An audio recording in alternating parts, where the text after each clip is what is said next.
Warahmatullahi wabarakatuh. Kami dari kelompok 2 dan di sini kami akan mempresentasikan laporan proyek interaksi manusia dan komputer.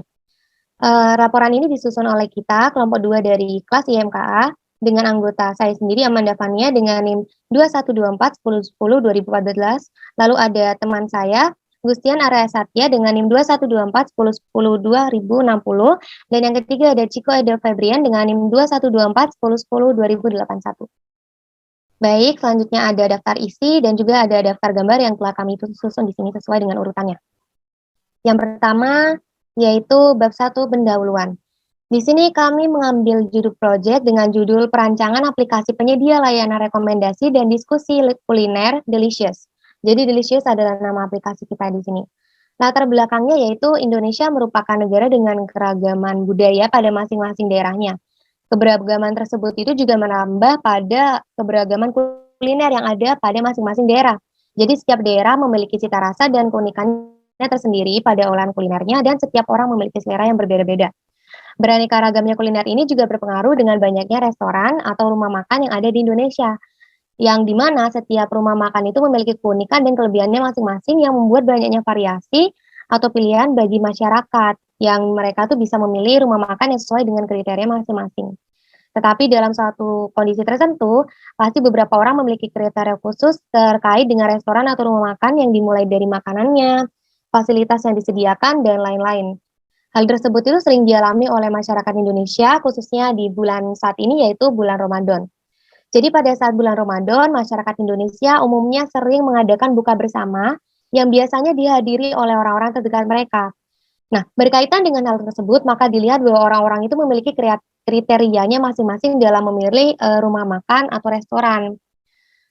Kriteria khususnya itu juga harus sesuai dengan restorannya dan itu bukanlah hal yang mudah untuk mencocokkan. Untuk memenuhi itu biasanya mereka mencari suatu rekomendasi dengan bertanya pada pengalaman seseorang atau melakukan survei dengan berbagai restoran ataupun bisa mencari di Google. Hal tersebut dikatakan tidak efisien. Mengapa? Dikarenakan waktu dan biaya yang dihabiskan tidak sesuai dengan hasil pengalaman yang didapatkan saat mereka melakukan survei rumah makan. Dan belum tentu juga informasinya itu juga faktual. Selanjutnya juga dengan adanya teknologi informasi yang sudah berkembang pesat, terdapat solusi yang lebih efisien untuk mengatasi masalah yang muncul dikarenakan keberagaman kuliner dan rumah makan. Maka kami di sini merancang suatu aplikasi yang bernama Delicious, yang dapat menjadi wadah rekomendasi kuliner atau rumah makan yang sesuai dengan kriteria masing-masing orang. Kriteria unik yang diinginkan masing-masing orang tersebut dapat difasilitasi dengan fitur diskusi online, sehingga orang-orang mendapatkan informasi terkait pengalaman orang lain mengenai kuliner pada rumah makan tertentu. Selain itu, mereka mendapatkan rekomendasi kuliner atau rumah makan yang ada pada suatu daerah tertentu. Baik, selanjutnya ada bab 2 mengenai pembahasan desain diking akan dilanjutkan oleh teman saya.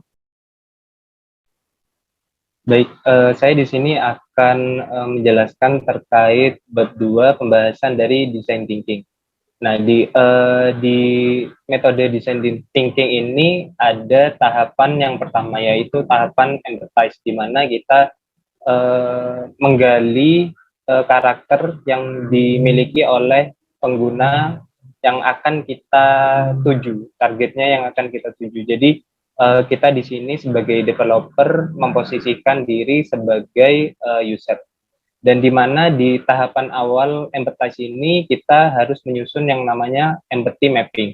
Di mana empathy mapping ini merupakan langkah awal dalam proses empathize, di mana developer memetakan ide rancangan produk berdasarkan dari kebutuhan pengguna. Empathy mapping ini akan fokus pada pengguna atau user. Dengan kata lain, empathy mapping ini merupakan user research tahap awal dan bukan pada produk ataupun jasa yang akan kita kembangkan. Dan kita tahu jika developer mengembangkan suatu produk yang tidak dibutuhkan oleh user, sudah pasti produk tersebut tidak akan dipakai, sehingga developer harus mengenal karakter user melalui pemetaan pada empathy mapping ini. Dan dengan empathy mapping ini, developer mendapatkan keuntungan dengan menyusun strategi dengan cara yang lebih efisien karena sudah dapat mengenali karakteristik dari user. Sehingga produk yang akan dikembangkan nantinya sesuai dengan kebutuhan user dan akan dipakai oleh user. Nah, di empathy mapping ini terdapat 6 poin, di mana 6 poin ini akan merepresentasikan dari karakteristik user yang akan menjadi target pemasaran kita. Lalu di sini untuk menjawab poin-poin dari empathy mapping tersebut, kita sudah melakukan kuesioner, di mana di pertanyaan pertama ini, apakah Anda pernah memesan tempat atau booking tempat pada suatu rumah makan? Nah, di mana pertanyaan pertama kuesioner kami ini ingin mengetahui apakah dari user itu pernah memesan tempat atau booking tempat pada suatu rumah makan. Dan pertanyaan ini akan menjawab poin say and do, di mana empathy mapping ini kita dapat mengetahui apa yang dikatakan oleh user dan perilaku mereka terhadap suatu kejadian atau permasalahan. Lalu pada pertanyaan kedua, itu kami ingin mengetahui cara user untuk menemukan referensi rumah makan yang sesuai dengan kriteria mereka. Dari pilihan jawaban yang disediakan akan menjawab 4 poin dari empathy mapping ini. Nah, dari 4 pilihan jawaban itu antara lain ada bertanya kepada orang terdekat, mencari referensi pada sosial media, lalu selanjutnya menurut pengalaman pribadi, dan yang terakhir itu terpengaruh pada iklan di sosial media. Pada pilihan jawaban ini bertanya kepada orang terdekat, kita dapat mengetahui berapa banyak user yang mendapatkan referensi melalui mendengar saran dari orang terdekat mereka. Lalu dari pilihan jawaban mencari referensi pada sosial media, kita dapat mengetahui berapa banyak user yang melakukan aktivitas mencari referensi pada sosial media untuk menemukan rumah makan dengan selera mereka masing-masing. Lalu pilihan jawaban menurut pengalaman pribadi, kita akan mengetahui berapa banyak user yang menggunakan pengalaman mereka sendiri sebagai acuan dalam menentukan rumah makan yang sesuai dengan selera mereka. Lalu yang pilihan jawaban terakhir, itu terpengaruh iklan sosial media. Itu kita dapat mengetahui berapa banyak user yang melihat iklan sosial media saat menentukan rumah makan yang sesuai dengan selera mereka. Lalu di pertanyaan ketiga, kami ingin mengetahui bagaimana tingkat kepuasan ekspektasi pilihan rumah makan mereka yang dilandasi berbagai macam faktor. Pertanyaan ini akan menjawab poin dari think and feel pada empathy mapping, di mana kita dapat mengetahui pemikiran serta perasaan user terkait ekspektasi pilihan rumah makan mereka. Lalu selanjutnya akan dijelaskan oleh teman saya Jiko. Baik, untuk pertanyaan kuesioner keempat, pada pertanyaan keempat kami ingin mengetahui apakah kebanyakan user merasa kesulitan dalam menentukan rumah makan yang sesuai dengan selera mereka. Pertanyaan ini akan dapat menjawab poin pain pada empathy mapping. Di sini kita bisa mengetahui bahwa sebagian besar dari user masih merasa kesulitan dalam menentukan rumah makan yang cocok dengan selera mereka. Lalu untuk pertanyaan yang kelima, pada pertanyaan kelima ini kami ingin mengetahui kesulitan apa yang menjadi landangan mereka menentukan rumah makan yang sesuai. Pertanyaan ini akan menjawab poin pain juga pada empathy mapping. Di sini kita dapat mendeskripsikan alasan yang sering muncul saat user merasa kesulitan dalam menentukan rumah makan yang sesuai. Antara lain pilihannya tadi sebagian besar memilih terlalu banyak pilihan dan kurang referensi. Oke, lanjut yang ke-6. Pada pertanyaan ke-6 ini, kami mengetahui seberapa penting review atau informasi rating sebuah rumah makan bagi user atau calon pengunjung. Nah, pertanyaan ini akan menjawab poin gain pada empathy mapping, di mana kita dapat menyimpulkan bahwa kebutuhan yang dicapai oleh user adalah adanya produk yang bisa menyediakan review rumah makan untuk membantu mereka dan memudahkan mereka dalam memilih rumah makan yang sesuai dengan kriteria mereka. Oke, lanjut ke observation. Setelah kita dapat memetakan kebutuhan user dalam sebuah empathy mapping, maka langkah selanjutnya kita harus melakukan observasi pada user yang kita targetkan. Observasi dapat dilakukan dengan mengamati sosial media user sebagai data pendukung riset awal kita dalam memahami karakteristik pengguna. Untuk Selanjutnya akan dijelaskan oleh teman saya.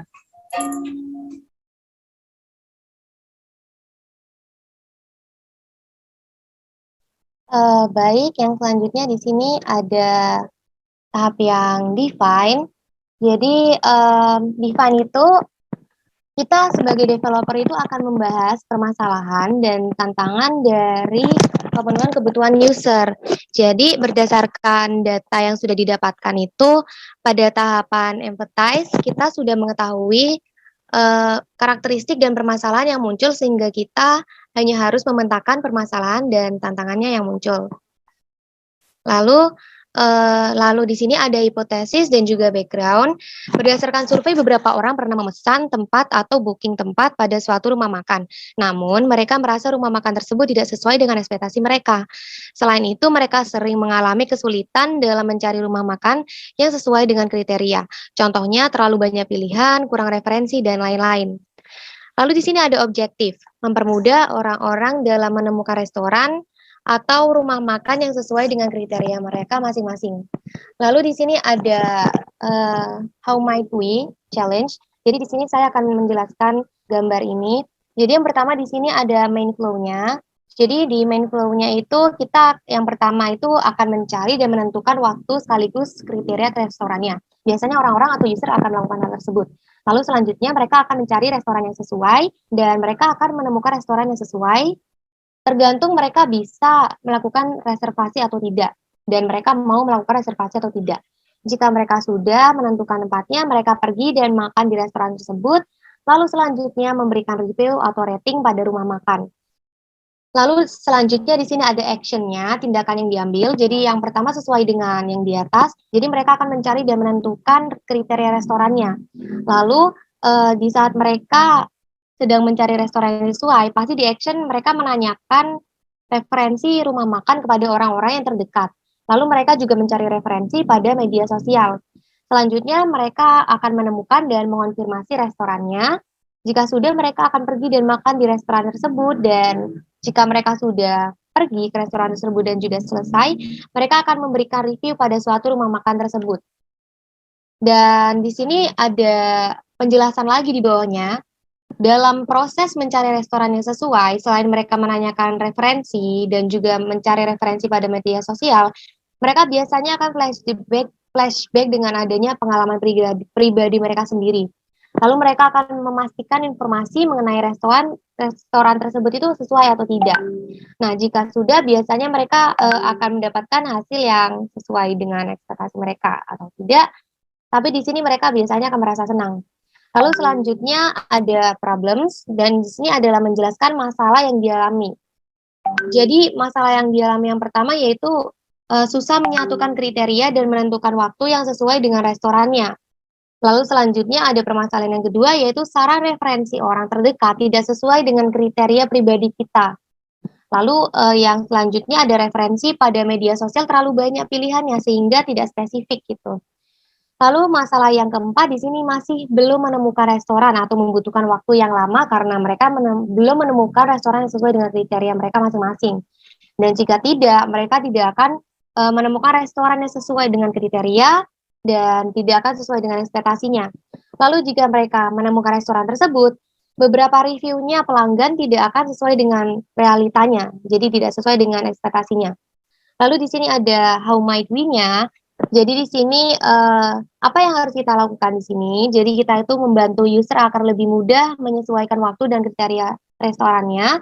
Lalu di sini kita juga membantu user untuk menemukan rekomendasi restoran dengan informasi yang lengkap. Sekaligus kita menolong calon pelanggan mencari rumah makan sesuai dengan kriteria masing-masing.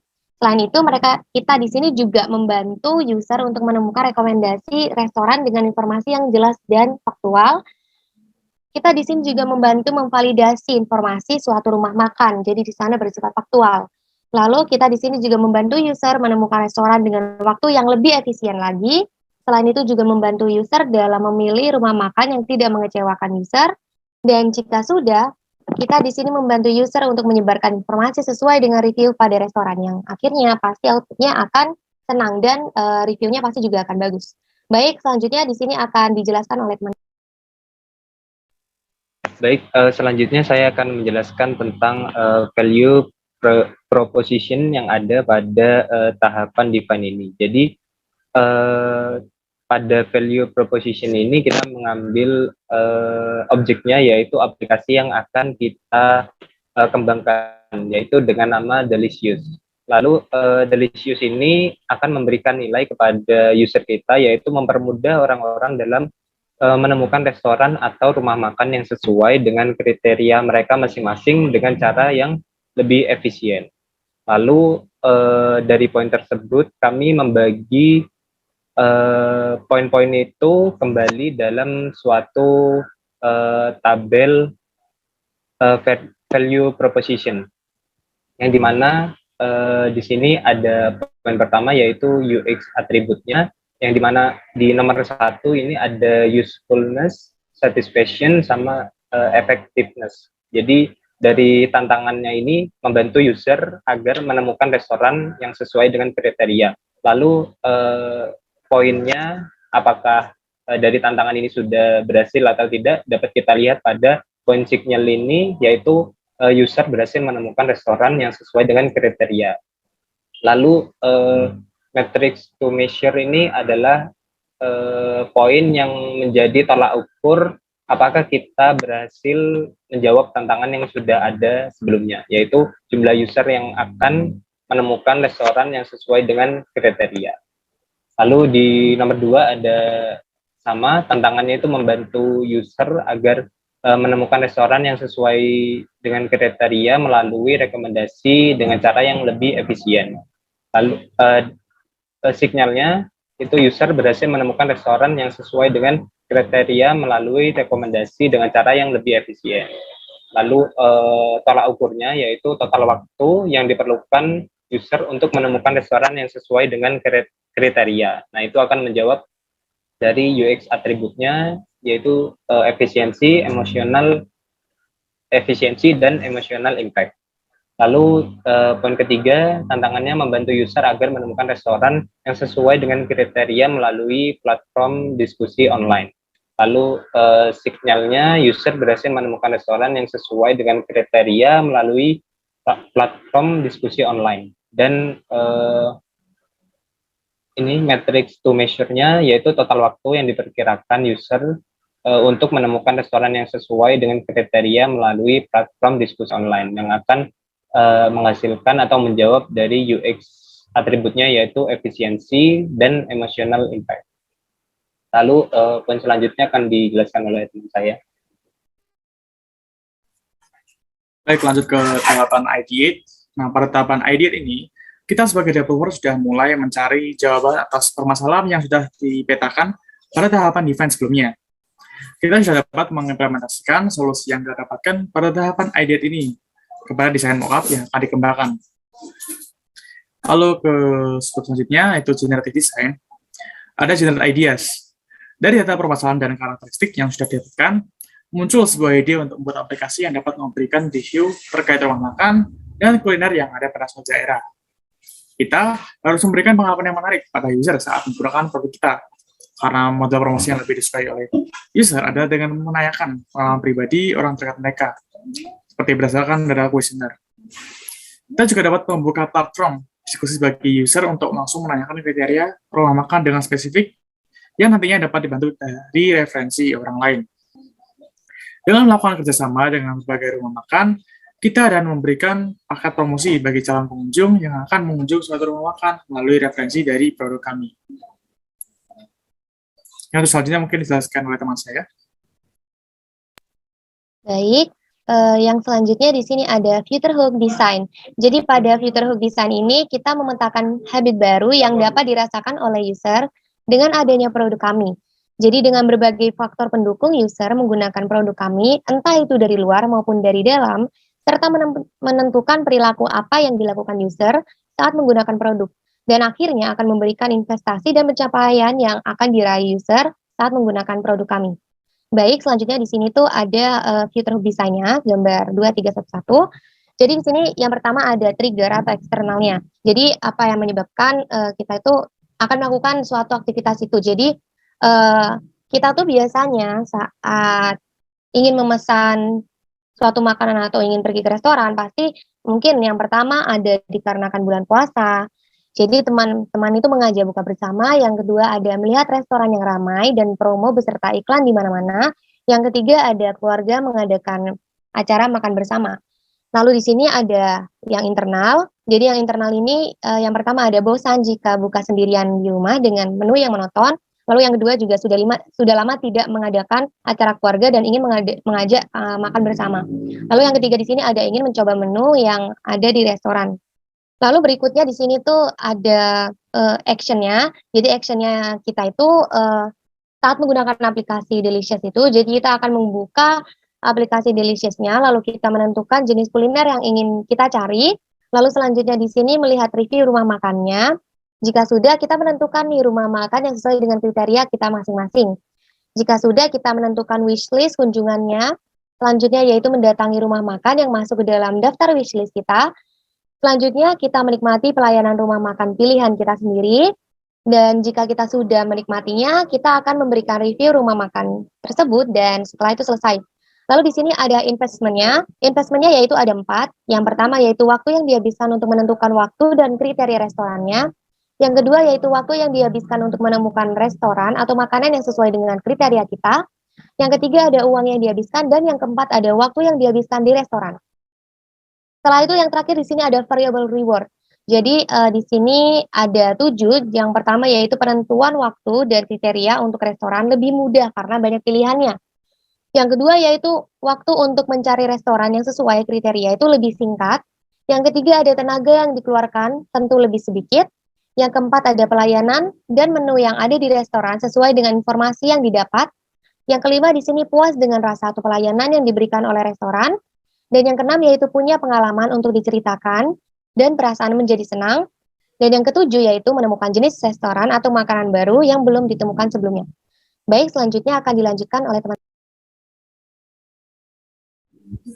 Ya, lanjut ke bab selanjutnya yaitu conceptual design. Nah, sini ada user flow. User flow merupakan diagram langkah-langkah yang harus dilakukan user saat menggunakan suatu produk, di mana langkah ini mengantarkan user pada suatu pencapaian yang ingin diraih saat menggunakan suatu produk.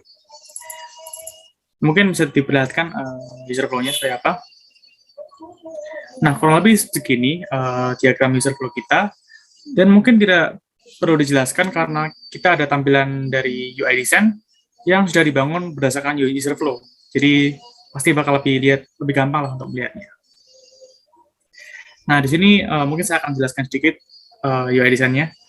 Nah, kita pakai tone yang hitungannya nggak begitu mencolok dan sedikit warnanya lah. Karena ini kan aplikasi yang berhubungan dengan restoran dan makanan. Pasti makanan dan restoran itu kan warnanya macam-macam ya dan mencolok gitu. Nah, kalau kita pakai terlalu banyak warna, ini kan pasti warnanya pasti bertabrakan. Nah, maka dari itu kita pakai warna yang nggak terlalu banyak dan kalem lah intinya. Kita juga kasih kayak di sini harusnya splash screen ya. Jadi ketika kita pertama launch aplikasi pasti ada splash screen gitu. Lalu lanjut ke halaman pertamanya. Ini ada pilihan login dan register. Di sini harusnya ada register, ada pilihan login. Nah, apabila kita, dan di atas sini ada semacam gambar-gambar dan isi dari kontennya, ada bocoran dari konten-kontennya yang ada di dalamnya.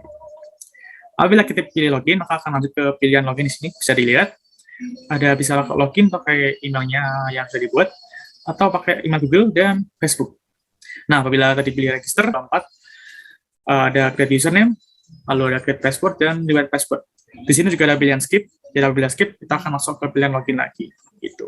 Di sini sudah masuk ke inti aplikasinya. Di sini ada home screen. Mungkin saya akan jelaskan sedikit navigasinya. Di atas dia ada pilihan search. Bisa saya pakai Android aja. Ada pilihan search yang bisa dicari untuk pilihan restoran dan makanan. Lalu ada lokasi di mana kita berada. Bukan berada sih, lebih tepatnya untuk lokasi yang kita ingin cari.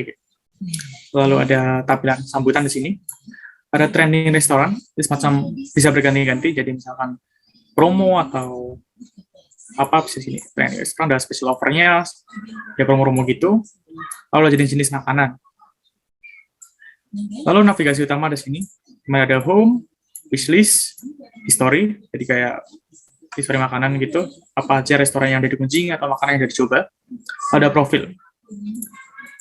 Kita lanjut ke bagian restoran page. Jadi apabila kita mengklik restoran akan muncul tampilan home seperti ini. yang ada di gambar 2.7, ada namanya restoran, lalu ada jam bukanya, lalu ada rating, yang pastinya salah satu main selling point dari aplikasi ini, bisa mengecek rating, lalu ada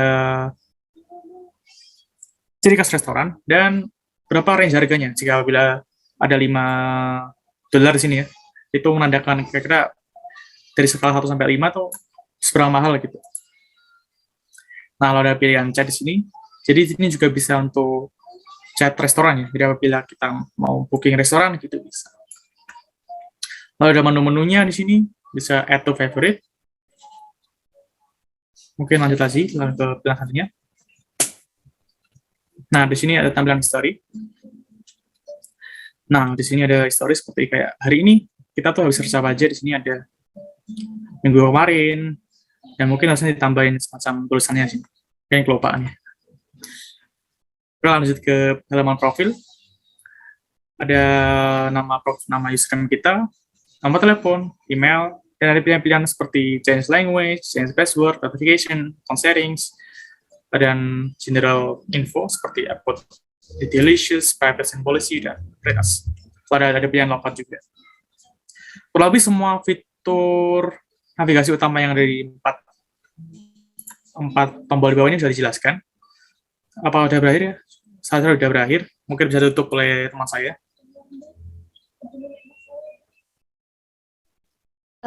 Baik, jadi sekian presentasi dari kelompok 2. Mohon maaf bila masih banyak kekurangan ataupun banyak kesalahan kata dari kita. Wassalamualaikum warahmatullahi wabarakatuh.